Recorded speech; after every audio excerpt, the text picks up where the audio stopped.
Assalamualaikum warahmatullahi wabarakatuh.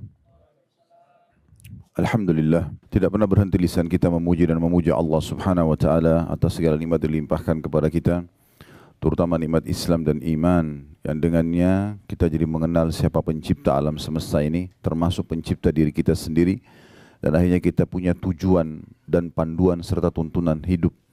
Jadi kita jadi tahu mana yang boleh yang kita kerjakan, mana yang tidak boleh, mana yang bisa kita nikmati, mana yang tidak bisa kita nikmati. Maka seorang muslim wajib bersyukur kepada Allah Subhanahu wa taala karena dia dipandu kepada Islam dan iman ini. Selain daripada itu juga cukup banyak nikmat lain dari makanan, minuman, pakaian, udara dan segala macam hal yang nikmat Allah tidak terhingga lagi. Semuanya Allah memerintahkan kita untuk menikmati dan bersyukur kepadanya, dan Allah menjadikan kalimat syukur dua susunan kata ini, alhamdulillah. Maka jadilah sosok muslim yang selalu saja mengucapkan dua susunan kata ini.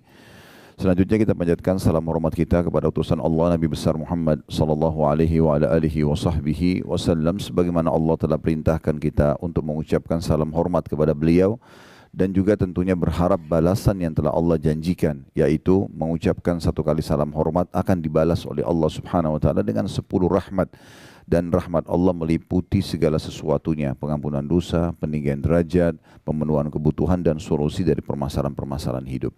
Hari ini kita ada kajian buku kecil, judulnya 10 penyebab lapangnya dada atau lapangnya hati tepatnya. 10 penyebab lapangnya hati seseorang. Buku ini kita sudah berada, dan pada hari ini pada poin yang ke-10 yang terakhir insyaAllah yang akan kita bahas. Dan sebelumnya kita mengingatkan kembali kalau memang ada hadis Nabi SAW, dalam jasad manusia ada segumpal darah. Kalau dia baik, maka akan baik seluruh aktivitas orang tersebut. Dan juga jasadnya sendiri juga akan baik, sehat. Dan kalau dia rusak, maka rusaklah semuanya. Kata Nabi SAW, itulah hati manusia. Maka dalam buku ini disebutkan tentang masalah bagaimana menghindari penyebab penyakit-penyakit hati yang berbahaya, yang akhirnya membuat hati itu tidak sehat. Nanti akan kita rincikan masalah itu insyaAllah. Dan sudah kita bahas materi pertamanya adalah mentauhidkan Allah Subhanahu wa taala. Bagaimana seseorang hanya yakin tidak ada pencipta, tidak ada pemilik, tidak ada penguasa, tidak ada raja yang sebenarnya di alam semesta ini kecuali Allah.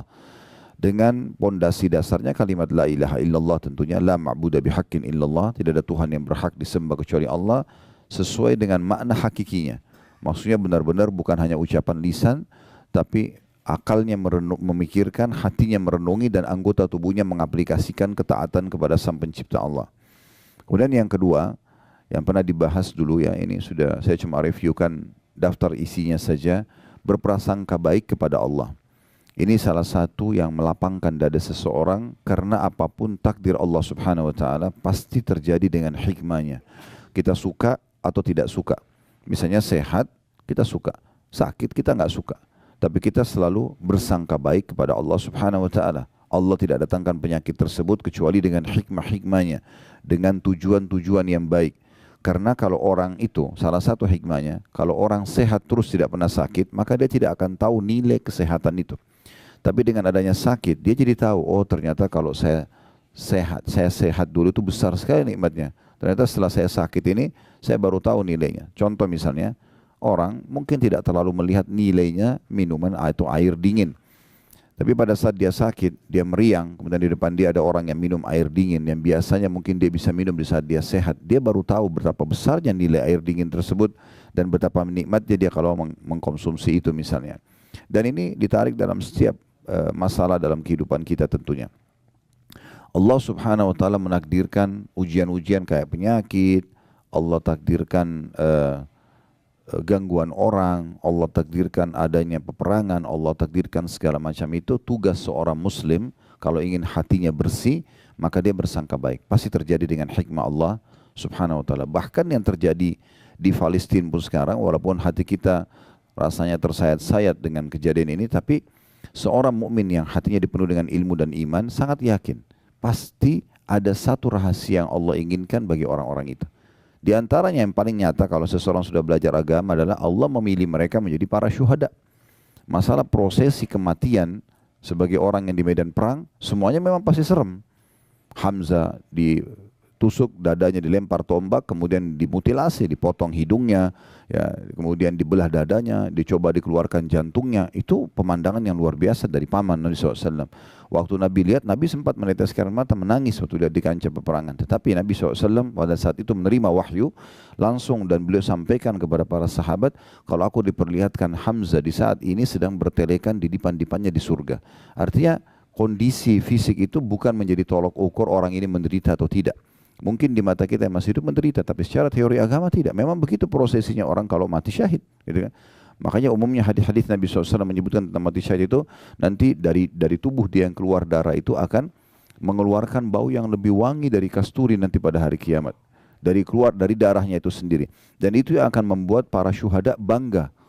Makanya kata Nabi SAW, tidak ada satu orang pun yang masuk ke surga berharap kembali ke dunia kecuali para syahid, dengan tujuan agar mereka merasakan lagi prosesi kematian itu.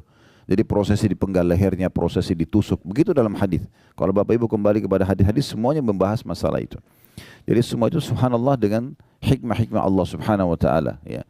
Dan dengan itu ternyata hanya sedikit, ya, sakit itu semua, ya, yang kena bom, yang dipenggal lehernya, yang hanya kena luka kecil kemudian dia mati, akhirnya terbunuh mati syahid juga. Semuanya kata Nabi SAW, orang yang mati syahid tidak merasakan sakit mati itu kecuali seperti cubitan saja. Jadi tidak ada sesuatu yang berbahaya bagi mereka kecuali hanya di kasat mata manusia saja sebagai ujian dari Allah SWT. Siapa yang orang ingin itu? Kata Nabi SAW dalam sebuah hadis, sesungguhnya manusia yang terbaik adalah manusia yang selalu hatinya terpaut ingin mati di jalan Allah Subhanahu wa taala. Dimanapun dia mendengarkan berita yang menakutkan atau mengejutkan, maka dia segera memegang tali kekangan kudanya dan dia mengejar tempat tersebut berharap dia terbunuh atau dia mati di jalan Allah Subhanahu wa taala. Karena memang harus melalui proses seperti itu. Nah, kita jadi bisa bersangka baik dengan hikmah Allah SWT. Kita mau keluar, kalau hal ini hal yang besar, hal yang kecil kayak kita mau keluar rumah, tiba-tiba mendung, janjian sama orang batal, ada proyek bisnis tidak jadi, itu hal yang kecil gitu. Orang beriman itu harus yang lebih besar daripada itu. Ya, sampai pada tingkat seperti kasus terbunuh pun itu adalah kecil bagi mereka. Bahkan para sahabat kalau sudah dikumandangkan jihad, mereka berada di saf-saf pertama di barisan pasukan Nabi SAW untuk menjadi orang yang pertama mati syahid. Ya, nanti kita akan ceritakan di Uhud tentang bagaimana kasus terlibatnya sahabat-sahabat yang masih kecil. Ya, Rafi ibn Khadij, kemudian Samurah bin Jundub, 13 tahun ngotot kepada Nabi SAW untuk ikut berperang, dan mereka menunjukkan keterampilan mereka. Yang satu ahli gulat, yang satu ahli memanah. Sampai Nabi SAW izinkan. Padahal itu jelas di masa dulu orang kalau berperang, pedang sama pedang. 99% mati, kan gitu. Beda dengan sekarang, mungkin orang masih bisa berlindung dan segala macam. Nah, itu poinnya. Jadi kita selalu bersangka baik kepada Allah SWT dengan apapun, walaupun kita nggak suka dengan keputusan tersebut. Kalau itu menyakitkan buat kita, pahala sabar kita bisa dapatkan. Dan juga kita bisa introspeksi diri. Dan kita tahu besarnya nikmat yang ada pada saat sedang tidak datang ujian tersebut. Dan pada saat kita keluar dari ujian itu, kita akan merasakan luar biasa nikmatnya. Plus lagi kita dapat pengalaman hidup. Sekian banyak hikmah yang bisa kita dapatkan. Itu salah satu yang melapangkan dada. Kemudian yang ketiga, ilmu syar'i. Belajar agama seperti ini, itu salah satu sebab lapangnya dada yang luar biasa. Artinya kalau tidak ada ilmu syar'i, tidak belajar atau mengulang-ulanginya atau memperkaya diri dengan terus mendengarkan, maka berarti dia tidak akan lapang dadanya. Ya. Nah, ilmu syar'i itu seperti misalnya ada yang hadir di pengajian begini, contoh, ya. Kemudian dia pernah melakukan perbuatan dosa. Dia tersentuh dengan satu ayat, satu hadis, sebuah kisah, dia meneteskan air mata, saya salah, kembali. Itu manfaatnya luar biasa itu. Mungkin kalau dia tidak hadir ilmu syar'i, dia tidak akan sadari kesalahannya dan akan berbahaya buat dia di kehidupan dunianya karena dia terus bisa mengulangi kesalahan tersebut. Jangan nanti Allah Subhanahu wa taala akan mendatangkan kebencian manusia dari perbuatan itu, kemudian ada siksa kubur, ya, kematian yang buruk, siksa kubur, kemudian juga berat di mahsyar, tambah lagi neraka nanti di akhir. Jadi semua itu dengan hikmah-hikmah Allah Subhanahu wa taala, di antaranya belajar ilmu syar'i ini melapangkan dada. Yang keempat itu sudah disebutkan oleh penulis, masalah berzikir, banyak berdoa kepada Allah Subhanahu wa taala. Ini bukan hanya berzikir, bukan hanya berdoa, tapi banyak berdoa, banyak berzikir. Tidak ada waktu yang kita lewatin, kesempatan kecuali kita berdoa. Apa saja momen yang kita lihat, Contoh kita lihat sebuah nikmat depan mata kita. Kita berdoa agar nikmat itu tidak dihilangkan oleh Allah SWT dan Allah tambahkan serta Allah berkahi. Pasangan hidup, anak-anak, harta melimpah. Jangan berhenti itu berdoa. Doa itu adalah senjata yang paling baik bagi seorang muslim. Begitu juga pada saat kita sedang melihat satu ujian yang ditimpakan pada orang lain, kesempatan emas kita berzikir kepada Allah, berdoa karena kita sedang tidak diujikan. Dan juga kita berharap Allah SWT tidak timpakan kepada kita. Dan sekian banyak bahasan sudah disinggung pada saat itu. Nanti Bapak Ibu jemaah haji terus secara khusus yang belum mengikutinya bisa melihat di playlist YouTube insya Allah ya. Kemudian yang selanjutnya ada yang kelima adalah bersegera meninggalkan segala macam maksiat dan muhasabah, introspeksi diri. Kalau ada pelanggaran-pelanggaran agama itu pasti akan menyempitkan dada. Berarti kalau ada poin itu harus segera meninggalkannya. Dan setiap maksiat sekecil apapun sampai sebesar apapun sangat ya relevan atau sangat dekat sekali dengan hukuman dari Allah Subhanahu wa taala. Yang keenam itu adalah senantiasa melaksanakan kewajiban-kewajiban, mengemas sebaik mungkin kewajiban yang Allah berikan. Jadi jangan sampai kita sholat malam yang kalau kita ibaratkan supaya mudah difahami, dia ikan teri ya, membuat ikan paus sholat subuhnya lewat. Ya. Sementara yang ini yang wajib, harusnya dia lebih khusyuk, dia lebih tepat waktu, dia lebih perhatian dengan yang wajib-wajibnya. Begitu juga dengan puasa Ramadannya, begitu juga dengan zakatnya dibandingkan sedekahnya, hajinya dibandingkan umrohnya. Semua ini adalah hal yang harus dia fokus dan itu sudah juga panjang lebar dijelaskan. Yang ketujuh bergaul dengan orang-orang saleh. Ini juga sudah dijelaskan, nanti akan kita singgung lagi karena di poin ke-10 nanti ada singgungan masalah ini. Yang kedelapan membaca Al-Quran dan rutin membacanya sehingga menjadi tak sahabatnya atau memang bacaan rutinnya. Ya. Ngerti tidak ngerti. Dan di saat itu kami sudah jelaskan tentang 4 hal yang merupakan hak Al-Quran, membacanya ngerti tidak ngerti. Dengan cara diurut dari Al-Fatihah, Al-Baqarah, Al-Imran, terus An-Nisa, Al-Ma'idah, Al-An'am sampai surah nomor 114. Ya. Ulangi lagi, begitu terus. Yang kedua tadabbur. Tadabbur itu berarti membaca hanya beberapa ayat saja dari surah-surah tertentu. Tujuannya untuk merenungi makna-makna dan mengambil ilmu dan hikmahnya. Kita boleh dari surah yang kita menarik bagi kita, misalnya kita ingin tahu kenapa dalam Al-Quran ada nama-nama hewan, ada surah Al-Baqarah sapi betina, ada An-Naml semut, ada An-Nahl lebah, gitu kan.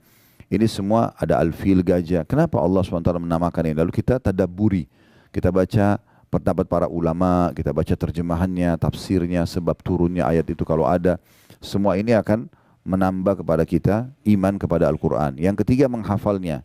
Terus berusaha menambah hafalan demi hafalan, pelan-pelan, dan semoga saja sebelum meninggal Allah SWT bisa sempurnakan dengan lengkap 30 juz. Ya, jangan selalu mengkat diri kita mengatakan, oh saya kayaknya udah nggak mampu, saya sudah berumur, ini terlalu berat 30 juz. Jangan lihat 30 juznya, mulai saja menghafal dan usahakan kalau tidak bisa sepekan sekali bertambah hafalannya, atau setiap hari bertambah hafalannya, maka sepekan sekali. Kalau nggak bisa sebulan sekali, kalau nggak bisa setahun sekali. Bertambah satu surah pendek, beberapa ayat Al-Quran, gitu kan. Yang penting menghafal, karena derajat di surga nanti itu akan diraih dengan sangat mudah bagi para penghafal Al-Quran. Karena kata Nabi SAW, nanti para penghafal Al-Quran akan dikatakan pada hari kiamat, bacalah sebagaimana kau baca di dunia, sesungguhnya kedudukanmu adalah tempat akhir ayat yang kamu baca. Sebagian ulama mengatakan tangga-tangga surga untuk mencapai derajat tertinggi itu sejumlah ayat-ayat Al-Quran. Sehingga kalau dia baca satu ayat diangkat satu tangga. Begitu terus sampai dia tiba di tempat tertinggi. Yang keempat, yang terakhir mengamalkan isinya. Kemudian yang kesembilan berbuat baik kepada sesama. Jadi bagaimana kita membantu orang lain, memuliakan orang lain dan segala macam hal. Ini kemarin di pelajaran Riyadhus Shalihin sudah kita singgung sebenarnya ya. Ini juga sudah kami bahas pada pekan lalu sebenarnya di bahasan buku ini. Tidak diulangi lagi karena kita akan masuk ke materi ke-10 untuk melapangkan dada, yaitu membuang kedengkian hati dan berkeinginan keras untuk membersihkannya. Nah, kita akan bicara di poin ke-10 ini penyakit-penyakit hati. Ya, jadi hati itu punya penyakit-penyakit. Ulama membagi hati Bapak Ibu sekalian menjadi 3 bagian. Ada hati yang paling sehat, ya. Kemudian ada hati yang sakit, dan ada hati yang mati. 3 hati ini memang dirincikan oleh para ulama ya. Kalau hati yang sehat ini hati yang diisi semuanya dengan keimanan, ilmu agama dan ketakwaan kepada Allah Subhanahu wa taala. Caranya harus banyak belajar ya. Dengan banyak belajar maka akhirnya hati kita itu selalu menjadi lunak, tunduk kepada Allah Subhanahu wa taala, bisa menerima takdir Allah, bisa memahami tentang fenomena kehidupan ini. Maka itu yang Allah sebutkan dalam Al-Qur'an, yauma la yanfa'u malun wala banun illa man atallaha biqalbin salim, ya. Pada hari kiamat nanti harta dan anak-anak itu tidak akan pernah berguna lagi, bisa menolong kita, ya, kecuali dia selamatkan dirinya dulu, kalau lebih amalnya baru bisa membantu. Kecuali kata Allah SWT, orang yang menghadap kepada Allah dengan hati yang bersih. Nah, hati yang bersih ini ulama menjelaskan tentang masalah hati yang bersih itu. Hati yang berisikan dengan tauhid kepada Allah SWT itu nomor satu dulu. Selalu saja dalam hatinya cuma ada satu Tuhan. Dia yakin kalau dia sedang sehat, sedang ada nikmat, yang ciptakan dia Allah, yang ciptakan nikmat itu Allah, yang bisa pertahankan hanya Allah. Kalau sedang ada ujian, dia sakit misalnya, atau ada gangguan, dia yakin yang ciptakan dia Allah, yang ciptakan masalah itu Allah, yang bisa memberikan solusi hanya Allah. Sehingga hatinya penuh dengan ketakwaan kepada Allah SWT dan dia tauhidkan hatinya. Ya, kayak ini butuh banyak sekali belajar agama dan berharap agar Allah Subhanahu Wa Taala menambahkan keimanan dalam hatinya. Saya pernah jelaskan dan saya ingatkan kembali, ilmu syar'i yang Bapak Ibu belajar ini seperti duduk seperti sini 1 jam, 2 jam dengarin, atau dengarin online kalau kita sekarang, itu pondasi keimanan. Tidak bisa iman kita itu ada dalam hati yang membuat kita bisa menerima takdir Allah, kita bisa bersabar kalau ada ujian, kita bisa bersyukur kalau ada nikmat, kecuali dia harus ada imannya. Nah, iman ini pondasinya yang bisa mendatangkan dia hanya ilmu agama, nggak ada yang lain. Duduk majelis ilmu begini nanti akan datang keimanan. Iman itu kalau sudah ada di atasnya ilmu syar'i, karena pondasinya kuat dari ilmu syar'i, maka dia akan bisa mengubah apa saja. Orang buruk menjadi baik, orang bodoh menjadi pintar, orang penakut jadi pemberani, orang pelit jadi dermawan, semua bisa berubah. Maka ini dimaksud dengan hati yang baik, ya, hati yang suci, hati yang bersih. Ya, dan kata ulama dianjurkan agar setiap orang kalau hatinya sudah ada dalam keadaan ini, dia tidak boleh membiarkannya rusak. Rusaknya dengan penyakit-penyakit hati. Contoh iri dan dengki, hasad, ini yang jadi poin bahasan nanti insya Allah. Kemudian ria, ya, penyakit-penyakit hati yang lain itu cukup banyak, ya. Di antaranya itu orang yang suka menanamkan rasa dendam dalam hati sehingga memicu setiap kali, ya, ada masalah sekecil apapun maka yang akan dilampiaskan adalah emosional, bukan yang didahulukan memaafkan misalnya. Sementara hati yang luluh itu, hati yang baik adalah hati selain mentauhidkan Allah, bertakwa kepada Allah SWT, hati yang penuh dengan amalan-amalan baik dalam hati. Amalan hati itu ikhlas, takwa kepada Allah, kemudian memaafkan orang lain, ridho dengan takdir Allah. Itu yang harus didahulukan. Jadi kalau orang isi hatinya dengan hal-hal yang baik, maka hatinya akan menjadi hati yang sehat sebagaimana Allah SWT sebutkan tadi. Kemudian ada hati yang sebaliknya, hati yang mati. Hati yang mati ini, teman-teman sekalian, jauh sekali dari Allah SWT. Tidak pernah ada zikrullah di situ, tidak pernah ada mentauhidkan Allah, tidak ada amalan-amalan hati, ikhlas, takwa kepada Allah, gitu kan. Tidak ada sama sekali. Hati yang seperti ini, kata ulama, gampang sekali. Antara Ibnu Qayyim rahimahullah mengatakan, gampang sekali jauh dari agama, gampang sekali putus asa. Kita mungkin lihat, ya, berapa orang atau banyak contoh-contoh orang yang tidak ada, hatinya mati, tidak ada keimanan dalam hatinya, walaupun jasadnya sempurna, orangnya tampan, cantik, kaya, ujungnya bunuh diri misalnya. Ya, ujungnya itu malah berbuat hal-hal yang tidak baik dalam kehidupan dia. Dan gampang sekali, sedikit ujian datang dia tidak bisa melewati ujian tersebut. Ini hatinya mati. Kenapa teman-teman kita di Palestina masih bisa melalui kehidupan padahal sudah seperti ini? Itu karena hatinya hidup mereka. Jawaban-jawaban mereka yang tersebar di medsos itu luar biasa itu. Saya lihat ada satu orang kakek yang sudah tua, rambutnya putih semua, dia berdiri dekat rumahnya yang sudah hancur. Ditanya, soal disengaja diwawancarai, tapi orang ini juga bukan seorang wartawan, hanya sekedar orang yang kebetulan ingin tahu tentang kondisi, menyebarkan berita. Pada saat itu ditanya, bagaimana keadaan anda sekarang? Dia bilang, alhamdulillah saya masih hidup. Ini di sebelah rumahnya yang hancur, dan ditanya di rumah situlah rubuh bangunan tersebut kena dibom oleh Israel. Ya, semoga Allah hancurkan mereka karena ini memang perbuatan yang sangat keji. Istrinya dan anaknya meninggal di situ. Semua harta dia tertimbun, hancur semua, toko dia yang dia dagang situ habis. Dia bilang, alhamdulillah saya masih hidup. Kata orang itu, bagaimana anda melewatin semua ini? Dia bilang, alhamdulillah saya terima takdirnya Allah. Allah menginginkan seperti ini. Alhamdulillah istri sama anak saya sudah mendahului saya ke surga. Dan saya tinggal melalui sisa hidup saya saja. Saya pun berharap bisa mati bersama mereka. Ini jawaban seperti ini siapa yang bisa ucapkan kalau bukan karena hatinya dia bersih dan luar biasa. Terus kemudian ditanyakan lagi, lalu bagaimana Anda hidup? Ditanya sama orang, bagaimana Anda hidup sekarang? Tidak ada harta, tidak ada keluarga, di sini ada bom, tidurnya di luar. Dia bilang, saya yakin Allah sudah menentukan rezeki saya. Akan sampai rezeki saya, sampai saya nanti akan meninggal dunia. Gak mungkin rezeki saya tidak sampai kepada saya. Dengan begitu yakin, sambil dia senyum lalu dia jalan Bapak itu. Ya. Itu luar biasa itu. Kalau hatinya gak hidup gak bakal bisa seperti itu. Ya. Jadi ulama juga merincikan teman-teman sekalian. Kalau hati itu kuat, sehat, ya, walaupun jasadnya kecil, mungkin secara fisik orang lihat kasat mata kayaknya mungkin dia kurang di mata manusia lah. Tapi kalau hatinya dipenuhi dengan keimanan dan sehat, maka semua akan kuat luar biasa. Kalau pernah jangan dengar nama ini, alhamdulillah. Kalau belum pernah dengar, nama ini nama unik, nama sahabat Julaibib radhiyallahu anhu. Julaibib ini sosok orang yang terkenal sekali, orangnya fisiknya sangat kecil, tampan wajahnya sangat jelek. Begitu dijelaskan kalau Bapak Ibu baca biografi beliau, ya sampai dikenal dengan buruk wajah di masa Nabi SAW. Tapi subhanallah hatinya luar biasa, bersih, ya hatinya kuat. Ya, penuh dengan keimanan kepada Allah SWT. Satu waktu Nabi SAW melihat dia, lalu Nabi SAW mengatakan, "Wahai Julaibib, saya lihat kamu sudah pantas untuk menikah. Kenapa kau enggak nikah?" Dia bilang dalam riwayat sahih, ini pernah kami bedah di YouTube ya. Ya Rasulullah, bagaimana saya mau nikah? Siapa yang mau nikah dengan saya? Saya tahu keadaan saya, tahu wajah beliau buruk, fisik beliau sangat kecil. Maksudnya kecil sini bukan normal gitu ya, sesuatu yang orang lihat pasti kurang gitu.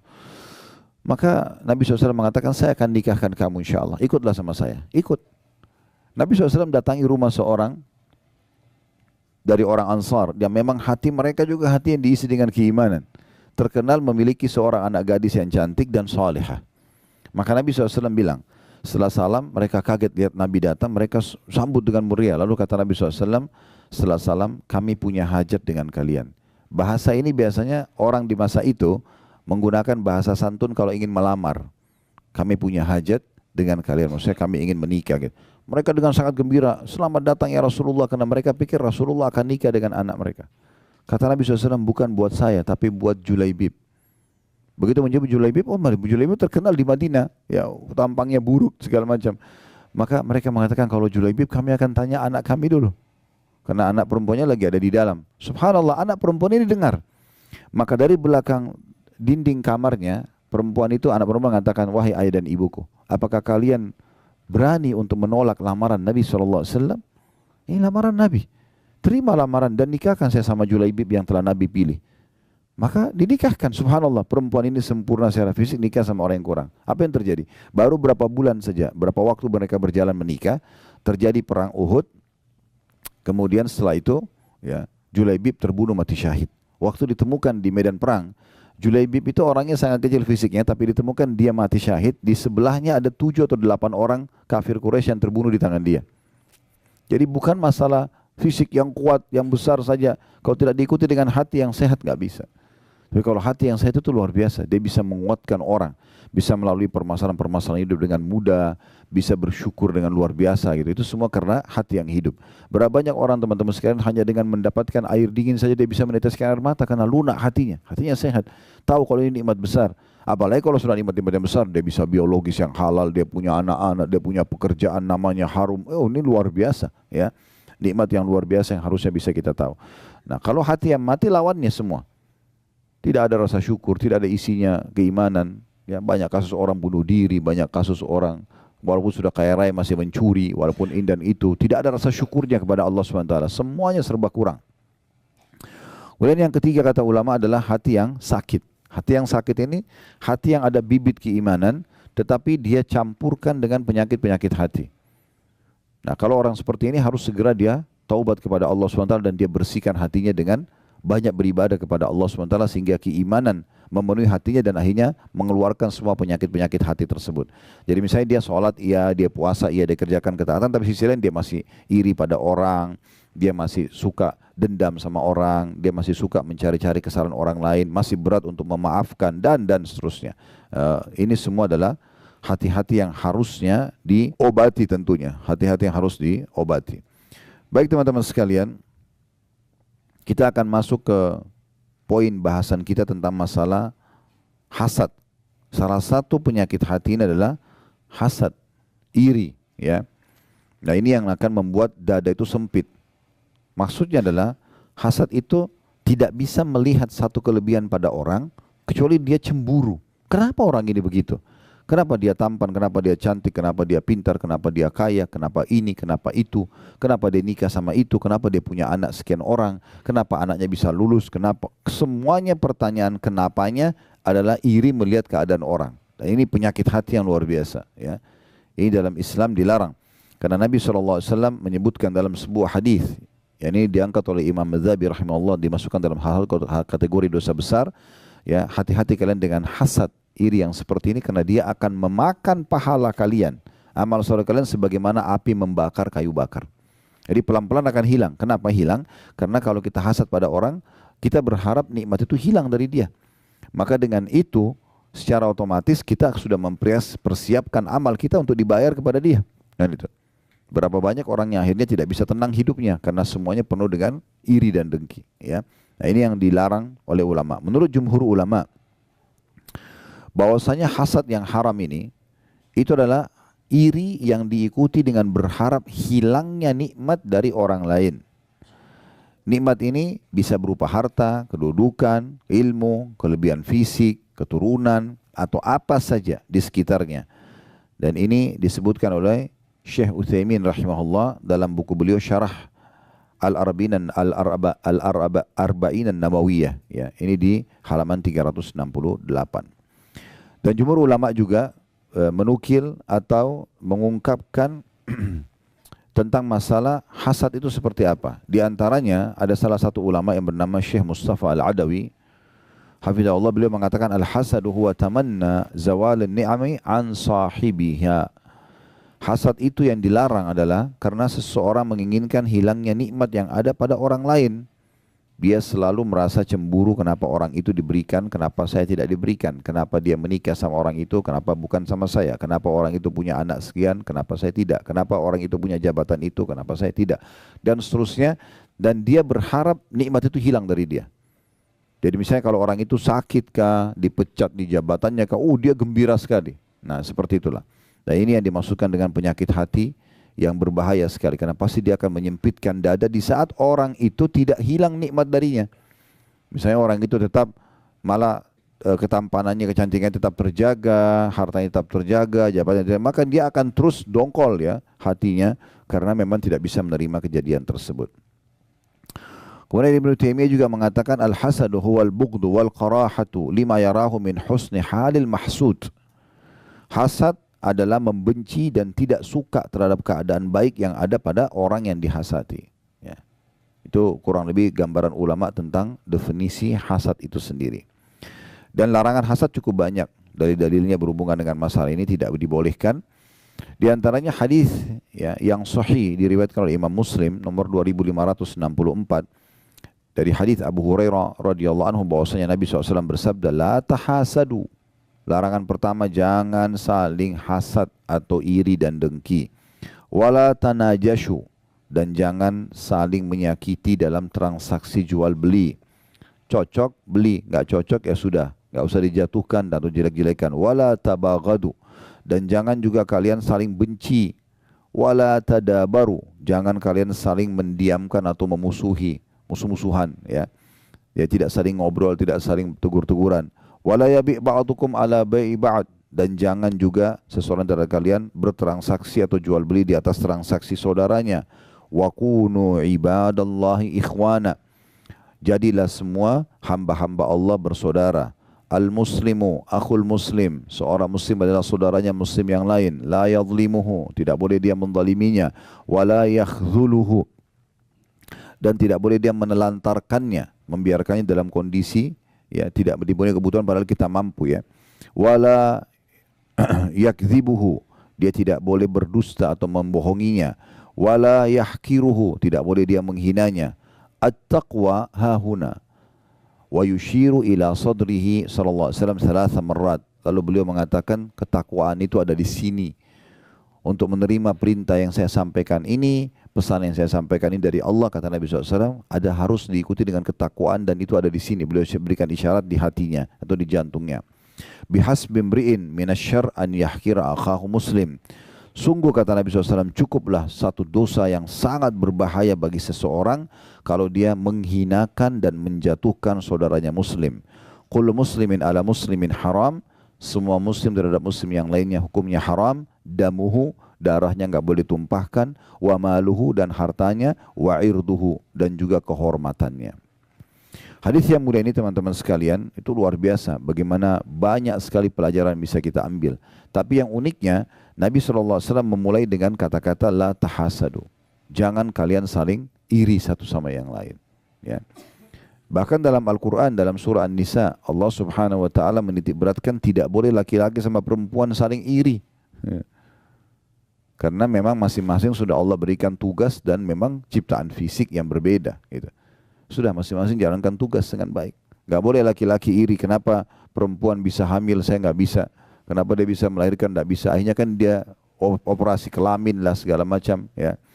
Karena dia tidak bisa menerima itu. Atau laki-laki yang maka jadi seperti perempuan. Maka dalam hadis Allah Subhanahu wa taala melaknat laki-laki yang menyerupai perempuan, perempuan yang menyerupai laki-laki misalnya. Dan Allah menjelaskan itu dalam Al-Qur'an, ya, tentang masalah tidak boleh. Lirrijali nasibun mimma iktasabu wa linisai nasibun mimma iktasaban was'alullah min fadli. Laki-laki sudah Allah tentukan ciptaan fisiknya, tugas-tugasnya, dan perempuan juga begitu.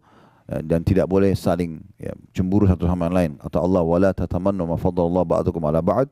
Jangan kalian saling cemburu satu sama yang lain, laki-laki perempuan. Lirrijali nasibun mimma iktasabu, laki-laki memiliki apa yang sudah Allah tentukan dan berikan kepada mereka. Walinisai nasibun mimma iktasaban, dan perempuan juga memiliki apa yang sudah Allah tentukan bagi mereka. Haid, melahirkan, menyusui, dan segala macam, itu kan tidak boleh disamakan, tidak bisa. Was'alullah min fadlan, mintalah kepada Allah karuniahnya. Mintalah kepada Allah karuniahnya. Jadi tidak mungkin bisa disamakan. Pernah ada datang seorang wanita di masjid Nabi SAW dan mengatakan, ya Rasulullah, saya utusan semua wanita di Madinah. Punya pertanyaan, bisa saya bertanya? Kata Nabi SAW, silahkan. Lalu kata perempuan tersebut, kalian kaum laki-laki sholat berjamaah di masjid, perempuan sholatnya di rumah. Boleh ke masjid, tapi beda sama laki-laki. Laki-laki memang pendapat jumhur ulama mewajibkan malah, dengan segala keutamaannya. Doa keluar rumah, doa menuju ke masjid, setiap langkah satu langkah mengampuni dosa, mengangkat derajat dan catat satu pahala. Masuk masjid, kaki kanan ada doanya, pahala sendiri, sholat qobliyahnya, doa di antara azan iqamah, takbiratul ihram pertama imam, dan segala macam zikir habis sholat. Ini perempuan di rumah. Ini otomatis berjamaah umumnya, ini sendiri. Kalian sholat berjamaah, kalian mengantar jenazah, ya. Sholat jenazah laki-laki perempuan bisa, tapi mengantar jenazah ini umumnya pendapat ulama melarang kaum wanita, gitu kan. Kecuali darurat sekali. Dan itu diberikan kriteria oleh Imam Qurtubi rahimahullah dengan dia tidak menjembatkan fitnah bagi orang yang mengantar jenazah. Bukan anak muda, anak-anak ABG yang bisa bercanda-bercanda lagi mengantar jenazah. Akhirnya hikmah mengantar jenazah hilang. Orang takut terhadap kematian segala macam. Intinya tidak disarankan wanita untuk mengantar jenazah. Sementara kata Nabi SAW apa? Kalau kalian sholat di jenazah dapat 1 qiraat. Kalau mengantar jenazah sampai di makam 1 qiraat. Berarti perempuan dapat 1 qiraat. 1 gunung kena sholat, tapi tidak dapat 1 qiraat yang lain mengantar jenazah. Laki-laki bisa. Ini kalian mengantar jenazah, sudah ada perbedaan maksudnya. Kalian sholat di masjid, kalian mengantar jenazah, kalian mencari nafkah. Kata Nabi SAW, tidak ada seorang muslim yang keluar mencari nafkah tulus untuk keluarganya kecuali di jalan Allah. Pernah ada sahabat mikul barang sangat berat dan sambil keringatan. Akhirnya ada beberapa sahabat yang lewat bersama Nabi SAW lalu mengatakan, ya Rasulullah, andai saja orang seperti ini dihitung di jalan Allah, kesian banget gitu, keringatan, dia mikul barang berat. Kata Nabi SAW, siapa yang keluar mencari nafkah buat kedua orang tuanya, maka dia di jalan Allah. Siapa yang keluar untuk membiayai, ya, keluarganya, istri dan anaknya, di jalan Allah. Siapa yang keluar untuk membiayai dirinya sendiri, dia juga di jalan Allah. Dan siapa yang keluar justru untuk ria, untuk berbangga-bangga, malah dipakai pendapatannya untuk maksiat, itu adalah di jalan syaitan. Jadi memang ini jalan Allah SWT. Perempuan tidak punya kewajiban cari nafkah. Boleh bekerja boleh, selama tidak haram. Tapi bukan tugas dia. Suami yang wajib memberikan nafkah. Kemudian kalian juga berjihad. Perempuan tidak ada kewajiban jihad. Dari semua peperangan Nabi SAW, kalaupun ada perempuan ikut, maksimal 20 orang setiap kali perjalanan Nabi SAW. Hanya untuk membantu mungkin masak, ngobatin orang luka, tapi tidak ada kewajiban perangnya. Laki-laki perang. Ini jihad pahalanya luar biasa. Gitu kan. Maka yang terjadi adalah perempuan ini mengatakan, pertanyaan saya Rasulullah, sementara kami perempuan mengurus rumah kalian, mengurus anak-anak kalian, mengurus rumah kalian, dan menjadi tempat syahwat kalian. Ini perempuan bilang begitu. Tempat pelampiasan biologis. Apakah pahala kami dengan kalian sama? Itu pertanyaannya. Jadi sudah beda semua profesi ini, lalu apa pahala kami sama kalian sama? Kata Nabi SAW, para sahabat, kalian dengar pertanyaan wanita ini? Mereka mengatakan iya. Kata Nabi SAW kepada wanita, pulanglah, sampaikan kepada semua wanita yang kau temui kalau pahala kalian sama. Jadi mengurus rumah, ngurus anak itu bukan main-main. Sama dengan pahala laki-laki di luar rumah. Ya Allah SWT berikan. Jadi tidak perlu ada hasad. Karena semua sama aja. Tinggal tergantung kewajibannya, gitu. Tergantung dia jalankan yang diperintahkan oleh Allah SWT. Nah itu orang tetangga bantal kita tidak boleh saling hasad. Bagaimana dengan orang yang di luar daripada itu? Orang terdekat aja nggak boleh. Ya. Termasuk kepada saudara-saudara sendiri. Bagaimana Allah SWT gambarkan dalam surah Yusuf tentang cemburunya saudara Yusuf kepada Nabi Yusuf AS. Karena mereka cemburunya luar biasa, ya iri, sampai akhirnya yang mereka lakukan apa? Mereka membuang Nabi Yusuf ke dalam sebuah sumur, dalam kisah yang masyhur, gitu kan? Dan akhirnya membuat Nabi Yusuf alaihissalam sampai dipungut oleh satu kafilah safar, ya, yang kafilah dagang sedang lewat, kemudian dibawalah ke Mesir. Intinya Allah muliakan memang, tetapi dijauhkan dari ayahnya sampai ayahnya Nabi Yakub buta matanya karena sedihnya selalu menangis mengingat Nabi Yusuf alaihissalam. Nanti ujungnya juga Allah pertemukan tentunya. Tetapi di sini kita lihat bagaimana saudara sama saudara, dan Allah salahkan perbuatan saudara-saudaranya Nabi Yusuf, ya. Walaupun terakhir di akhir surahnya bagaimana mereka bertaubat kepada Allah Subhanahu wa taala, gitu kan. Tetapi itu terjadi dan itu dilarang, tidak dibolehkan. Begitu juga dengan siapa saja, umumnya kaum muslimin di luar sana tidak boleh kita merasa iri. Lalu apa yang saya lakukan, Ustaz? Kalau seandainya ada sesuatu yang ada pada orang, tapi saya berharap juga saya punya.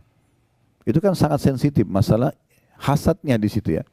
Maka ulama mengatakan ada namanya ghibthah. Ghibthah itu sama kita melihat satu kelebihan pada orang dan kita berharap Allah berikan kepada kita, tapi syaratnya tidak berharap hilang dari orang itu.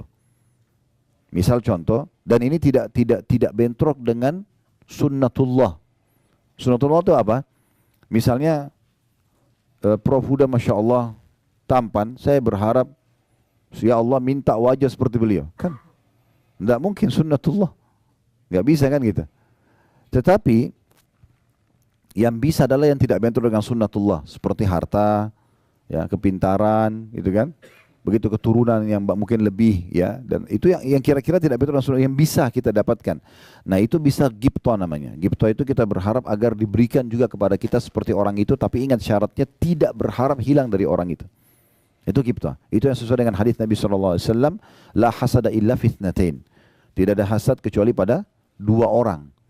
Rajulun ata'allahu Qur'ana fa yutlu ana al-lail wa ala an-nahar. Seseorang yang Allah berikan Al-Quran lalu dia sibuk membaca di siang dan malam hari. Ya. Wa rajulun ata'allahu malan fa huwa yunfiqu. Ya. Dan orang yang diberikan ana al-lail wa ana an-nahar, dia diberikan harta kemudian dia sibuk sedekahkan di siang dan di malam hari. Nah ini dua orang, au kama qala Nabi SAW, dua orang ini yang boleh kita merasa iri. Oh ternyata orang ini kaya raya tapi sibuk infak. Mungkin kita kaya tapi enggak berinfak, gitu kan? Atau kita belum punya harta tapi kita ingin seperti dia. Atau ada orang yang pintar sekali, dia mengajar sana sini, banyak prestasinya, buku-buku dia bestseller, apalah segala macam. Kita berharap bisa seperti dia. Maka itu semua tidak bentrok dengan sunnatullah dan tidak berharap hilang dari orang tersebut. Nah, orang hasad itu beda. Kalau tetangganya beli AC, dia yang kedinginan, kan itu. Nah, itu hasad.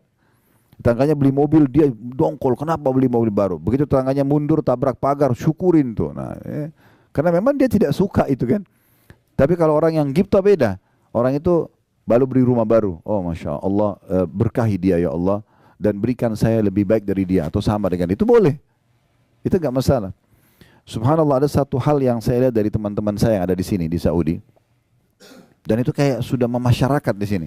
Kalau kita kayak cerita ini, saya kemarin baru misalnya seorang dokter buka klinik. Pertama ucapan mereka itu, Barakallahu fiik, semoga Allah berkahi, semoga Allah begini, semoga Allah kembangkan. Begitu. Karena mereka faham hadis Nabi SAW, tidak ada seorang muslim yang mendoakan muslim yang lain kecuali malaikat di atas kepalanya mengatakan wala kamithluhu wala kamithlu. Kau akan dapat yang sama, kau akan dapat yang sama. Jadi sebenarnya kita kalau doakan, kalau ada misalnya ada orang kaya nih, ada orang sukses, kita bilang doakan supaya dia lebih sukses. Mungkin kita akan bertanya untuk apa? Dia sudah sukses. Sebenarnya doa yang kita panjatkan, semoga Allah berkahi dia ya Allah, semoga apalah langgengkan hubungan rumah tangganya, semoga ini dan itu sebenarnya kita sedang doakan diri kita sendiri. Dan kita akan mendapatkan sesuai dengan doa kita. Tapi kalau sebaliknya kita mengatakan, ya Allah hilangkan nikmat itu dari dia. Sebenarnya malaikat juga mengatakan, kau akan dapat yang sama. Doa kita kepada Allah untuk orang itu belum tentu diterima, tapi doa malaikat untuk kita diterima sama Allah SWT. Nah ini kita harus memahami baik-baik tentang masalah hasad itu. Jadi tidak dibolehkan sama sekali. Ya, kita harus hati-hati sekali. Ya. Kemudian Nabi SAW juga mengatakan tentang masalah wala tanajashu.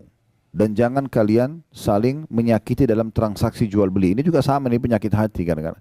Ada orang nih contohnya yang di poin ini, dia mau beli satu produk, dia sudah suka produk itu sebenarnya. Dan dia tahu sebenarnya kalau dia beli, ya, itu udah cukup. Nanti kalau dia seorang pedagang, dia beli harga 100.000 rupiah. Dia udah tahu sebenarnya, orang ini pun mungkin sudah ada keuntungan, tapi dia tahu dia bisa jual 200.000, dia bisa jual 500.000. Tapi karena hatinya nggak bersih, dia berharap memeras orang itu sampai pokoknya maksimal. Kalaupun untungnya sekecil mungkin dan dia akan ambil keuntungan sebesar mungkin. Ini tidak ada dalam orang yang hatinya bersih gitu. Udah kita beli produk, kita merasa cocok, kita tahu kita bisa ambil keuntungan, udah berikan saja, kasih saja. Biarkan Allah yubarik lahu, Allah berkahi dia. Kenapa kita harus iri orang ini akan dapat keuntungan berapa? Apalagi sampai telusuri berapa dia dapat keuntungan. Dia harusnya tidak boleh begitu dan begitu. Untuk apa? Biarkan saja. Allah sudah tentukan rezeki kan gitu. Kita tinggal mengatur dan kita punya hak untuk negosiasi, tapi yang masuk akal. Nah itu yang dimaksud di sini, jangan tanajashu. Kemudian yang ketiga, wala tabagadu, jangan saling benci. Dilarang oleh Nabi SAW. Bagaimana kalau orang sudah terlanjur berbuat keburukan kepada kita? Ingat, bab benci ini Bapak Ibu sekalian hanya dibolehkan kalau perbuatan orang salah dalam pandangan agama dan yang sedang kita benci perbuatannya. Bukan fisiknya. Jangan pernah benci fisik seseorang. Yang kita benci itu adalah perbuatannya. Misalnya ada orang menggibah kita, memfitnah kita misalnya, mengambil barang kita. Yang sedang kita benci perbuatannya. Jangan fisiknya. Karena dia bisa saja taubat seketika. Atau satu waktu dia taubat. Contoh misalnya, dia taubat nasuha, kemudian dia minta maaf sama kita. Tetapi kalau hati kita sudah terlanjur kotor, tidak baik, kita susah memaafkan dia. Karena yang kita benci fisiknya orang. Kan gitu. Itu mulai dari pasangan hidup kita, misalnya mungkin pernah berbuat salah. Kalau kita membenci perbuatannya, sebagaimana agama mengajarkan kita untuk membenci perbuatan yang dipandang salah dalam agama. Ya, dia pernah berzina, selingkuh, dia pernah berbohong, apa saja. Kemudian kita tahu ini perbuatan haram dalam agama, kita bilang ini nggak boleh, haram dalam agama. Terus dia taubat nasuha, dia berubah, dia menjadi orang soleh atau soleha. Selesai urusannya, kita bisa menerimanya karena hati kita bersih. Yang jadi masalah kalau hatinya itu memang diisi dengan hal yang tidak baik. Sehingga akhirnya dia susah menerima ini semua. Ya. Makanya di dalam Islam contoh yang paling baik adalah Umar bin Khattab radhiyallahu anhu. Beliau itu walaupun di masa jahiliyah dulu, kata Umar, saya tidak pernah meninggalkan khamr di masa jahiliyah. Setiap hari pegang kendi khamr minum. Ya. Setiap hari keluar Umar hanya untuk menyiksa umat Islam di Mekah ini. Dia keluar, dia temannya Abu Jahal, temannya Abu Lahab. Kalau mereka punya budak-budak lagi disiksa, Umar datang membantu untuk nyiksa doang. Dan Umar itu radhiyallahu anhu sebelum masuk Islam, dia kalau sudah siksa dari pagi, macam-macam disiksa orang itu sampai menjelang sore sudah capek dia. Dia bilang, saya tinggalkan kamu bukan karena kasihan ya, besok saya kembali. Gitu, ya. Sampai pernah ada keluarganya Umar, perempuan namanya Ummu Abdillah. Ummu Abdillah ini punya anak kecil. 153 orang sahabat yang masuk Islam di masa Nabi SAW di Mekah ini 13 tahun, cuma 153 saja Muslim karena luar biasa diboikot. Ya. Semua informasi orang yang tanya tentang Islam pasti digebukin. Tidak ada yang berani nanya. Di Mekah ini dulu tidak aman. Setiap umat Islam jalan, kalau kita jalan bisa digebukin, bisa diambil hartanya, bisa dibunuh, nggak ada hukuman. Begitu luar biasa terancamnya. 153 ini 83 hijrah ke Ethiopia. Tinggal 70 yang tinggal bersama Nabi SAW di Mekah. Nah, pada saat yang tinggal di Mekah ini, mereka bersama Nabi SAW itu siksaannya luar biasa, gangguannya luar biasa. Mereka tidak bisa hidup dengan tenang. Gitu. Maka mereka ada yang keluar ke Ethiopia. Salah satu yang keluar ke Ethiopia ini adalah Ummu Abdillah, keluarganya Umar bin Khattab ini. Nah, Bapak Ibu saya lihat Mekah kan ini kelihatan di sini gunung-gunung ya. Nah, dulu itu Mekah dikelilingi dengan benteng, tembok, gerbang. Dia hanya terputus kalau ada gunung. Gerbang lagi, dinding yang tinggi, baru gunung lagi, begitu-begitu. Nah, pintu gerbangnya dulu Mekah itu tidak banyak. Satu atau dua. Pintu utamanya pintu Bani Syaibah namanya. Nah, waktu itu kebetulan Umar bin Khattab yang berjaga-jaga. Beliau yang jaga. Dan Umar terkenal sangat keras dengan umat Islam. Ummu Abdillah ini tahu, semua teman-temannya kaum muslimin sudah berhasil keluar dan mereka janjian di satu lembah di padang pasir, tapi nggak disebutin di mana. Ummu Abdillah ini tahu, oh Umar sedang berjaga. Maka apa yang terjadi? Ummu Abdillah muter jauh, naik gunung. Turun dari gunung supaya tidak lewati pintu gerbang. Dengan hikmah Allah SWT, Umar bin Khattab ini lewat, memang lagi ngecek keamanan Mekah, lewat di sebelah gunung itu. Ketemu sama Ummu Abdillah lagi turun dari gunung. Dia kaget, malam-malam, menjelang pagi, menjelang subuh. Dia kenal, Ummu Abdillah, apa yang buat kau naik gunung gini, untuk apa? Dari sukunya dia. Maka Ummu Abdillah mengatakan, betul-betul ya, kami ini tidak bisa tenang hidup dengan kalian, walaupun kita punya hubungan kekerabatan. Di dalam Mekah kalian larang kami beribadah dan beriman kepada Allah, kami pun mau keluar kalian tidak izinkan. Umar pada saat itu pertama kali lunak hatinya untuk umat Islam. Sebagian ulama sejarah mengatakan ini sebab dia masuk Islam. Salah sebagian ulama ya. Awal mula dia tersentuh. Lalu dia mengatakan, memang kau mau kemana? Kata Umar, perempuan di masa itu kan bukan kayak sekarang naik pesawat, aman, tiket, ada pengawasan. Gak ada orang naik kuda, jalan kaki, bisa dirampok tengah jalan. Zaman dulu tuh kayak mustahil orang keluar, apalagi malam hari. Maka kata dia, saya mau ke Habasyah, baik ke Ethiopia, menyelamatkan agama saya. Mulai Umar berenung, lalu Umar mengatakan, pergilah Ummu Abdillah, semoga kau dilindungi. Pergilah Ummu Abdillah ini, ketemu sama teman-temannya di padang pasir. Lalu mereka tanya semua, kenapa kau terlambat Ummu Abdillah? Dia cerita, yang jaga pintu gerbang Umar. Saya naik gunung, jadi saya selamatkan diri. Tapi dengan hikmah Allah saya turun ketemu Umar. Oh, mereka semua penasaran, tahu Umar ini luar biasa gitu benci dengan Islam. Maka kata mereka, lalu apa yang terjadi?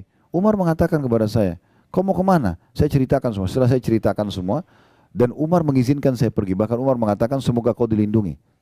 Lalu kata salah satu orang yang hadir di situ dari sahabat-sahabat Nabi mengatakan, mudah-mudahan jadi sebab masuk Islamnya Umar. Apa kata mayoritas sahabat? Kalau Umar tidak mungkin masuk Islam sampai unta masuk ke lubang jarum. Karena kayak nggak mungkin masuk Islam gitu. Kayak nggak masuk akal mereka bisa masuk Islam.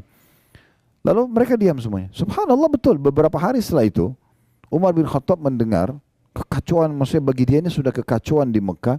Kenapa kok ada agama baru ini? Sehingga membuat suami istri bisa berpisah, keluarga sama keluarga berpisah. Yang satu beriman pada risalah Nabi SAW, yang satu tetap menyembah berhala. Dia keluar nenteng pedang, saya mau bunuh Muhammad sekarang. Gitu niatnya keluar. Di tengah jalan dia ketemu dengan satu orang sahabat. Lihat, di Mekah ini dulu terkenal Bapak Ibu sekalian, Umar itu kalau sudah pegang pedang, berarti dia mau bunuh orang. Udah, dan kalau dia sudah keluar, dia mati atau orang itu mati. Begitu prinsipnya. Jadi sangat tegas. Maka orang ini lihat, ditanya, hai Umar mau kemana? Dia bilang, saya mau bunuh Muhammad. Karena orang ini takut nanti dia datang bunuh Nabi. Maka Nabi itu ada di pinggiran kota Madinah, itu di rumahnya Darul Arqam ya. Satu sahabat yang umurnya cuma 16 tahun, tapi Masya Allah dia siapin rumahnya untuk menampung dakwah Nabi SAW. Yang jelas waktu itu, dia mau alihkan, lalu dia mengatakan, kenapa kau cari Muhammad? Tapi dia sembunyikan keislamannya. Sementara adikmu sendiri perempuan, adik Umar bernama Fatimah, sudah masuk Islam, masuk agama Muhammad. Umar tambah marah. Apa benar? Dia datang ke rumah adiknya. Rupanya adiknya lagi belajar Al-Quran sama suaminya dan terdengar suara. Diketuk pintu, terlat dibuka, didobrak pintu sama dia. Dia masuk. Apa yang kamu baca tadi? Dan seterusnya. Dia marah-marah. Akhirnya dia mau ambil Quran itu, adiknya tahan. Maka dipukul, dia pukul adiknya. Ya, dalam beberapa riwayat sejarah dikatakan dia pukul dan akhirnya adiknya jatuh. Suaminya, si adiknya ini, suaminya Fatimah atau adik iparnya dia mau membantu tapi dipukul juga. Mereka tidak berani sama Umar. Melihat kejadian tersebut, Umar tersentuh. Ini agama apa kalian ini? Kenapa kok sampai begini kalian belahnya gitu? Maka Umar bilang, tolong kasih kepada saya mau baca. Kata adiknya, tidak bisa, kau kafir najis. Kalau kau sudah mandi baru saya kasih. Begitu dalam buku sejarah. Maka Umar mandi lalu kemudian dia buka, dia baca surah Toha, surah nomor 20 dalam Al-Quran. Beberapa ayat pertama. kurang lebih maknanya kami turunkan Al-Quran bukan untuk membuatmu sedih hai Muhammad. Kemudian ada cerita Nabi Musa alaihissalam, isinya luar biasa dan dia ngerti dalam bahasa dia, tersentuh hatinya. Lalu Umar mulai, yang tadinya badannya sangat ditinggikan, orang yang kekar dan orang yang pemberani, tiba-tiba dia tuntukin, iparnya lihat ini kayaknya ada perubahan dengan baca Quran.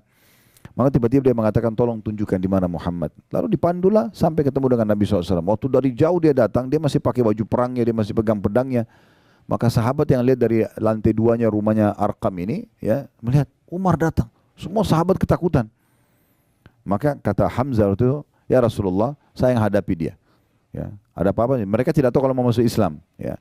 Kata Nabi SAW tidak. Hamzah masuklah ke dalam kamar, nanti saya yang hadapi. Begitu dibuka pintu, Umar tundukin kepala yang lihat Nabi SAW, lalu kemudian dipanggil oleh Nabi, lalu Nabi pegang pundaknya dan digoyang dengan keras sambil mengatakan, hai Umar, belum tibakah saatnya kau tunduk dengan agama Allah? Maka Umar tundukin kepala 2-3 kali sampai akhirnya beliau masuk Islam. Tapi yang jadi saksi bahasan kita teman-teman, Umar bin Khattab kalau kita mau benci fisiknya, ya itu sudah tidak ada orang yang suka sama dia. Semua hal yang dilakukan keburukan pada masa itu, ya, apalagi untuk umat Islam. Tapi subhanallah, apa kata para sahabat? Kami merasa termuliakan setelah masuk Islamnya Umar. Ya, dan Nabi SAW berdoa, ya Allah muliakanlah Islam dengan salah satu dari 2 Umar, Umar bin Khattab dan Amr bin Hisham. Ini Abu Jahal. Abu Jahal ini julukannya namanya dia Amr bin Hisham. Karena 2 orang ini pemimpin Mekah dan kalau ambil satu keputusan dia nggak mau mundur. Pokoknya dia jalan aja, punya prinsip, nah gitu. Tapi luar biasa, bagaimana kita ambil pelajaran teman-teman, kita tidak melihat fisik orang, tapi kita sedang melihat perbuatan salahnya. Kalau ini kita lakukan, hati kita bisa bersih. Ya. Tapi kapan kita benci fisiknya, ini menjadi masalah. Ya. Dan kita sulit sekali memaafkan orang. Kenapa banyak orang susah memaafkan orang? Karena dia benci fisiknya. Ya. Ini saya kasih contoh yang lain supaya mudah difahami. Kita kasih contoh di makanan misalnya. Ya. Kalau teman-teman satu waktu makan ikan, amis ikannya. Yang kita benci apanya? Ikan atau amisnya? Nah banyak orang tidak, ikannya yang dia benci. Sehingga dia tidak mau makan ikan. Dia pikir semua ikan amis. Benar nggak? Sekarang antum makan jeruk. Jeruknya asam. Yang kita tidak suka apanya? Nah banyak orang tidak begitu. Dia benci jeruknya. Ya. Jadi yang dia benci fisiknya ini yang salah. Sehingga akhirnya membuat dia tidak mau sama sekali makan lagi itu. Tidak mau lagi, tidak mau. Ada orang begitu. Pernikahan. Rusak pernikahannya. Yang dia benci, ya pernikahannya keliru. Yang masalah kan ada permasalahan dengan sifatnya pasangan dia. Belum tentu semua orang sama. Saya berapa kali nasihatin orang begitu, dia berumah sudah janda atau duda, datang konsultasi dengan keluarga mereka, kemudian minta saran, ini soalnya tidak mau menikah lagi. Ada yang sampai 10 tahun, ada yang sampai sekian lama. Kenapa? Trauma dengan yang itu. Trauma dengan masalah ya perbuatan pasangan yang dulu, tapi dia tidak boleh membenci pernikahannya, itu nggak ada urusannya sama pernikahannya. Bisa saja dia dapat orang yang lebih baik gitu, ya. Istri saya kebetulan waktu itu kami masih di Makassar, punya sahabat dekat. Qadarullah terjadi yang tidak baik antara rumah tangga dia sama istrinya gitu. Ya, mereka juga waktu itu masih agak jauh dari agama, tapi intinya perempuan ini teman dekat istri saya. Terjadi cerai sama suaminya, intinya perempuan itu terpengaruh dengan laki-laki lain sampai akhirnya dia nikah sama laki-laki lain, ditinggalkan suaminya, merasa terpukul segala macam gitu ya. Mungkin setelah kejadian itu sekitar 6-7 tahun seingat saya kalau saya tidak salah. Ada tablik akbar di Makassar, saya sudah pindah ke Jakarta, tablik akbar di Makassar. Di masjid yang besar waktu itu ya, Masjid Al-Markas. Alhamdulillah waktu itu selesai tablik akbar, lalu ada satu orang dari jauh manggil saya, Assalamualaikum Ustaz. Saya pikir jemaah umumnya salaman. Terus dia bilang, antum lupa sama saya. Ingat-ingat siapa orang ini, karena berubah. Dia sudah jenggotan, dia pakai baju koko, dulunya tidak seperti itu. Kemudian dia bilang, saya si Fulan disebut namanya. Oh iya, Masya Allah, saya tahu masalah rumah tangganya dia. Ini gimana caranya dia, jangan sampai dia tersinggung. Ya. Terus saya cuma bicara secara umum. Tapi dia sendiri bilang, Alhamdulillah Ustaz, saya sudah berumah tangga lagi. Oh Masya Allah ya. Bahkan sekarang saya sudah punya 2 atau 3 anak gitu. Terus gimana Masya Allah, bagaimana ceritanya? Oh dia bilang Alhamdulillah, mungkin dengan hikmah Allah dulu saya justru cerai dengan pasangan saya karena dulu tidak punya anak memang mereka ya. Dan dengan perbuatan yang dilakukan istri akhirnya Allah pisahkan dan Alhamdulillah Allah kasih sekarang saya muslim yang baik dan saya sekarang punya rumah tangga bahagia. Nah karena dia tidak benci, dia tidak trauma dengan pernikahannya, dia cuma trauma dengan perbuatan istrinya, dia bisa menikah lagi contohnya. Dan sekian banyak hal yang kita bisa tarik dalam masalah ini. Nah itu Sedikit rincian lebih dalam Bapak Ibu sekalian tentang masalah wala tadabaru. Jangan wala tagabaru, tabagadu, jangan saling membenci. Kemudian wala tadabaru. Nabi SAW mengatakan, jangan kalian saling mendiamkan. Dalam sebuah riwayat lain tidak boleh seorang muslim mendiamkan saudaranya lebih dari 3 hari. Ya, musuh-musuhan lah ya. Ini tidak boleh. Saran saya, ini cuma saran saja. Kalau Bapak Ibu ingin tenang hidupnya, ingin bahagia, ada permasalahan apapun, jangan dinginapkan. Selesaikan pada saat itu. Suami istri kah, sama siapapun, clearkan langsung. Duduk, masalahnya apa? Ini. Yang salah, minta maaf, yang benar, memaafkan. Buka lembaran baru. Memang begitu kehidupan kita teman-teman sekalian. Gak ada orang ideal sekali semuanya tidak ada salahnya sama sekali. Itu gak mungkin. Kan gitu. Makanya Imam Syafi'i rahimahullah mengatakan orang kalau mau langgang dalam bersahabat, maka dia harus bersabar dengan kekurangan dan kesalahan sahabatnya. Yang penting orang itu tidak ngotot dengan kesalahannya, dia mau berubah. Karena tidak ada manusia yang sempurna. Nah, ini yang dimaksudkan. Terutama dalam masalah, saya kadang-kadang kalau mecahin masalah-masalah rumah tangga teman-teman, dengan izin Allah SWT, bukan dari saya tapi Allah mudahkan saja, selalu saya ingatkan masalah itu. Syaitan ini selalu membuat masalah-masalah kecil dalam rumah tangga sudah cukup membuat mereka tidak interaksi biologis berapa hari, mereka saling mencari kesalahan berhari-hari. Makin lama kita perbaikin, makin banyak permasalahan yang dilahirkan. Kenapa enggak duduk aja, selesaikan hari itu, pegang tangan pasangan, duduk baik-baik, kita bicarain masalah. Masalahnya apa? A, B, C. Oke, siapa yang benar? Nanti akan ketahuan tuh, pasti enggak mungkin dua-duanya benar, pasti ada benar, ada salah. Oke, yang salah minta maaf, yang benar memaafkan, buka lembaran baru dan selesai. Semua isi WA yang lalu-lalu bertengkar hapus, enggak usah dibaca lagi. Sudah baik-baik, 6 bulan berjalan, kemudian tersinggung masalah itu, kamu pernah buat itu? Kapan? Ini buktinya. Ya. Gak usah dibawa-bawa, selesai. Buka lembaran baru berarti seperti kita hidup baru. Memang harus begitu. Dalam kehidupan kita harus begitu. Dalam rumah tangga, dalam berteman, nah, dalam berbisnis memang sudah begitu. Selama orang itu mau memperbaikinya, sudah. Kita tidak perlu saling mendiamkan. Ya, kita harus berlapang dada. Abu Bakar radhiyallahu anhu pernah membiayai Marthad, ya, salah satu sepupunya. Kemudian ini termasuk yang menyebarkan fitnah bohong tentang zinanya Aisyah sama Safwan. Padahal sebenarnya tidak. Ini sepupunya. Abu Bakar membiayai hidupnya orang ini. Lalu kemudian dia gosipin berita itu. Termasuk dia dicambuk 80 dera di masa Nabi SAW. Ya, ada 3 orang yang didera pada saat itu. Hasan bin Thabit, kemudian Marthad bin Abi Marthad ini, atau ada nama lainnya ya. Ya, julukan atau nama lainnya. Ada nama-nama lain yang disebutkan oleh ulama. Kemudian ada satu lagi, Hamna binti Jahash. Ini ipar Nabi SAW sendiri. Saudaranya Zainab binti Jahash. Itu akhirnya dicambuk ya si sepupu Abu Bakar ini. Abu Bakar bersumpah sama Allah, kamu yang selama ini saya bantu, kok masa buat begini gitu. Demi Allah saya tidak akan bantu kamu lagi. Itu normal manusiawi kan. Kita bantu tapi dia malah yang menyebarkan gosip yang tidak benar tentang anak kita itu. Tapi Allah SWT turunkan dalam surah An-Nur ya. Janganlah orang yang telah diberikan kelebihan harta, kedudukan. Abu Bakar maksudnya, turun kepada Abu Bakar. Dia tidak mau membantu para kerabatnya, orang-orang yang berperang di jalan Allah dan seterusnya gitu kan. Maka Allah menutup sambil mengatakan, "Ala tuhibbuna an yaghfirallahu lakum?" Apakah kalian tidak ingin dengan memaafkan dan membuka peluang lagi kesempatan bagi orang lain untuk memperbaiki kesalahannya, Allah memaafkan dosa kalian? Itu dalam surah An-Nur Allah sebutkan. Maka Abu Bakar langsung mengatakan dalam riwayat-riwayat yang sahih, "Ya Tuhanku, aku ingin engkau memaafkanku." Lalu dia bayar kafarah sumpahnya, lalu dia kembali membiayai hidupnya sepupunya tadi ya.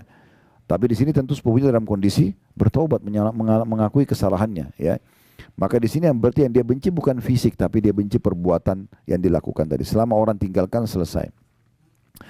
Kemudian wala yabi' ba'dukum ala bai'i ba'd, dan janganlah kalian transaksi di atas transaksi ya saudaranya. Jadi termasuk kalau sudah mulai negosiasi. Contoh kita masuk ke, ada si A masuk ke satu toko baju, dia ambil baju itu dari hanger, dia lagi mau lihat. Nggak boleh teman-teman datang, oh ini bagus, ini buat saya aja. Selama dia masih pegang nggak boleh. Walaupun belum terjadi jual beli.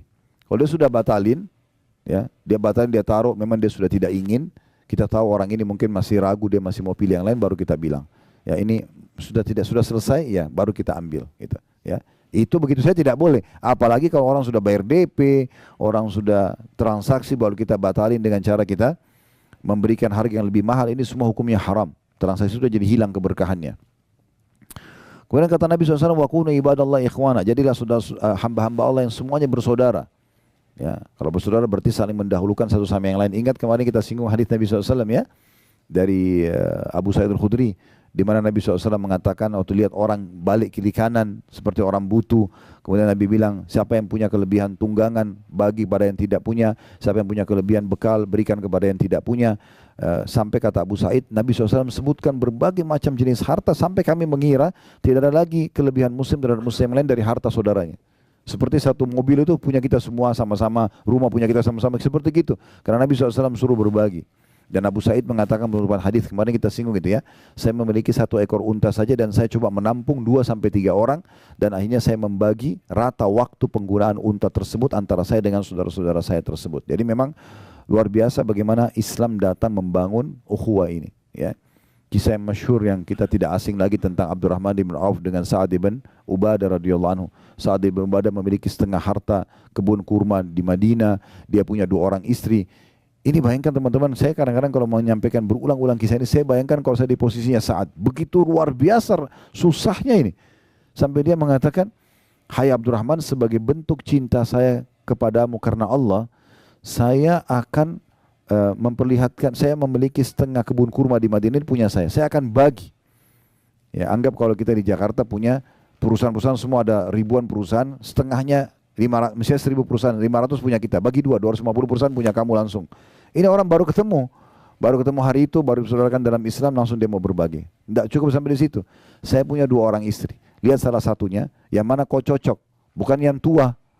Yang mana kamu cocok, saya lihat bilang, saya ceraikan habis iddah kau bisa nikahi. Itu pembangunan ukhuwahnya itu bagaimana itu? Tetangga bantalnya pun dia mau serahkan untuk saudaranya, tapi dengan cara yang syar'i yang benar. Dia minta keridhoannya, dia ceraikan, kalau cocok nanti dinikahi oleh saudaranya muslim. Tapi hati yang bersih dibalas dengan hati yang bersih. Abdurrahman bin Auf mengatakan, saya tidak perlu, semoga Allah berkahi hartamu. Udah, biarin aja, itu hartamu punya kamu. Saya tidak akan minta 1% pun. Istrimu juga, semoga Allah berkahi keluargamu, jangan diceraikan. Lalu Abdurrahman minta ditunjukin pasar, dia bekerja dengan melihat di pasar itu mana toko yang paling besar dan apa yang paling biasa mereka jual. Karena mayoritasnya dulu mereka kerja kebun kurma, maka dia cari peralatan perkebunan yang paling besar. Lalu dia bilang, saya mau haji dari Mekah, bisa nggak saya beli jatuh tempo, saya beli sekarang, besok saya bayar. Maka karena dia setuju, maka Abdurrahman pun jual di pasar itu dengan bawa tanpa modal kecuali barang orang yang dititipkan atau dia beli jatuh tempo, laku besok terus begitu sampai dia jadi kaya. Sekitar beberapa waktu setelah itu dia datang ke masjid Nabi SAW pakai baju baru dan kelihatan seperti pengantin. Orang pengantin itu berubah penampilannya segala macam. Kata Nabi SAW sambil senyum, ada apa wahai Abdurrahman? Sepertinya ada perubahan. Dia mengatakan, Rasulullah, saya sudah menikah sama seorang wanita Ansar. Kata Nabi SAW, apa yang kau jadikan sebagai maharmu? Dia bilang, emas seperti biji kurma. Ya. Maka Nabi SAW mengatakan kalau gitu iklankan walaupun dengan seekor domba saja. Tapi di sini kita bisa lihat bagaimana jenis-jenis hati yang luar biasa dan persaudaraan yang dijalin dalam Islam. Kemudian kata Nabi SAW, al-muslim akhul muslim, muslim adalah saudara muslim yang lain, la yadhlimuhu, tidak boleh dia menzaliminya. Zalim ini berarti tidak memberikan hak atau mengambil yang bukan hak kita. Tidak boleh sama sekali. Kemudian wala yakhdhuluhu, tidak boleh dia menelantarkannya, membiarkan dia dalam kondisi dia sakit, dia butuh. Sudahlah itu urusan dia, enggak bisa begitu. Walaupun kita tidak kenal.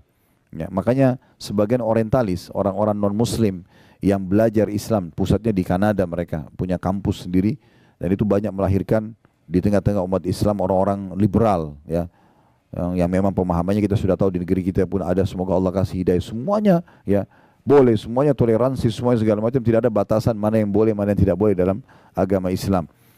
Nah, mereka itu ada di antara tokoh-tokohnya yang mengatakan yang sangat luar biasa dari Islam setelah mereka pelajari, ya, itu adalah mereka akan langsung saling mengakui bersaudara walaupun baru ketemu, hanya mengatakan nama anda siapa, agamanya apa, begitu dia bilang Muslim, selesai. Seperti sudah terangkat semua batas di antara mereka, langsung ngobrol masalah Al-Quran, masalah hadis, masalah halal haram, bisa saling bersedekah, saling bantu. Itu tidak terjadi pada komunitas lain. Jadi memang sudah seperti itu orang muslim, dia tidak akan telantarkan saudaranya. Wala yakdzibuhu, tidak boleh dia mendustakannya. Ya, apa yang disampaikan kita iakan kecuali betul dia terbukti dusta. Ya. Kemudian juga wala yahkiruhu, tidak boleh dia menghinanya. Ya. sama dengan cara apapun, misalnya menghina secara fisik, mencibirnya, ya, mempraktek baik dengan lisan ataupun dengan praktek tubuh ya. Kalau teman-teman pernah, tentu saya yakin kita hafal semua surah Al-Humazah ya. Allah SWT berfirman di ayat pertamanya, wailun likulli humazatin lumazah. Kecelakaan, kebinasaan, kehancuran, siksa di lembah neraka, itu namanya wail. Kalau Bapak Ibu baca wail seperti wailun lil mutaffifin, ya, wailun likulli humazatin lumazah, ini wail dalam bahasa Arab bisa berarti kecelakaan, kehinaan, siksaan di lembah di api neraka gitu kan. Ini semua maknanya sama. Untuk semua lumazah dan humazah. Dua kelompok, siapa mereka? Lumazah itu yang menyebutkan aib orang lain dengan lisannya. Itu lumazah. Yang humazah, bedanya cuma pertama lam, yang kedua ha. Ya. Lumazah sama humazah ya. Wailun likulli humazatin lumazah. Humazah yang pertama yang menceritakan aib orang lain dengan lisannya, dan lumazah pakai lam itu yang mencontohkan aib orang lain dengan fisiknya. Jadi temannya cadel dicontohin, temannya pincang dicontohin. Nah itu semua tidak boleh sama sekali. Itu namanya ihtikar, merendahkan, tidak boleh.